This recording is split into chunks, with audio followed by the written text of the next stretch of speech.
स्वर्गीय अजितदादा पवार यांच्या कार्याला उजाळा. बुलडाण्यात सदाबहार सामाजिक संघटनेतर्फे श्रद्धांजली. महाराष्ट्र राज्याचे उपमुख्यमंत्री तसेच अर्थमंत्री स्वर्गवासी अजितदादा पवार यांच्या अकाली निधनाने राज्यभरात 3 दिवसांचा दुखवटा पाळण्यात आला. अजितदादा हे राज्याच्या राजकारणातील एक खंबीर नेतृत्व आणि स्पष्ट वक्ते म्हणून ओळखले जात होते. त्यांच्या जाण्याने महाराष्ट्र पोरका झाल्याची भावना व्यक्त होत आहे. याच अनुषंगाने बुलडाणा येथील सदाबहार सामाजिक संघटनेतर्फे त्यांना आज श्रद्धांजली अर्पण करण्यात आली. ही संघटना वयोवृद्ध नागरिकांची असून विविध सामाजिक कार्यात ती नेहमीच अग्रभागी असते. संघटनेतील सर्व सदस्य हे निवृत्त सरकारी कर्मचारी असून दादांच्या निधनाने या सर्वांमध्ये दुःखाचे वातावरण पसरले आहे. बुलडाण्यातील सुंदरखेड येथील माऊली पार्क येथे सर्व सदस्य एकत्र आले होते. यावेळी संघटनेचे संस्थापक अध्यक्ष आणि निवृत्त नायब तहसीलदार नारायण रिंढे यांनी अजितदादांच्या संपूर्ण राजकीय प्रवासाला आणि कार्याला उजाळा देत त्यांचा जीवनपट मांडला. तसेच निवृत्त न्यायालयीन कर्मचारी सुनील पिंपळगावकर यांनीही आपले विचार व्यक्त केले.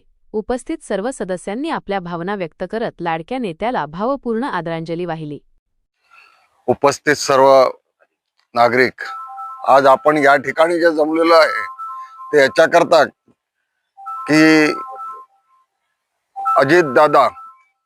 अजित अनंतराव पवार त्यांना समाजाने जी एक नामकरण केलेलं आहे त्यांच्या कार्यानुसार की खरोखरच ते जनतेचे दादा होते.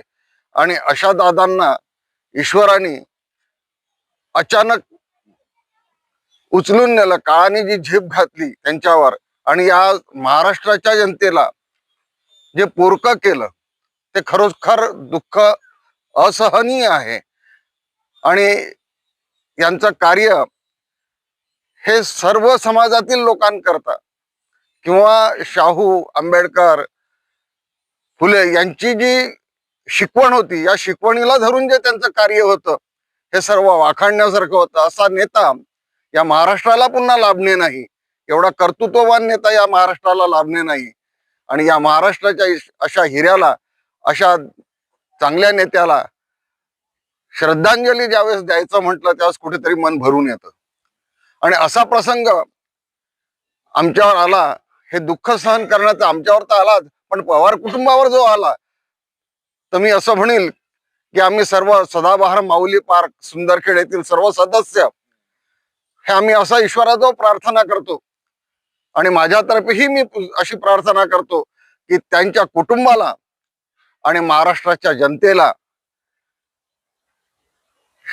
खूप ईश्वर ताकद देव ही दुःख सहन करण्याची.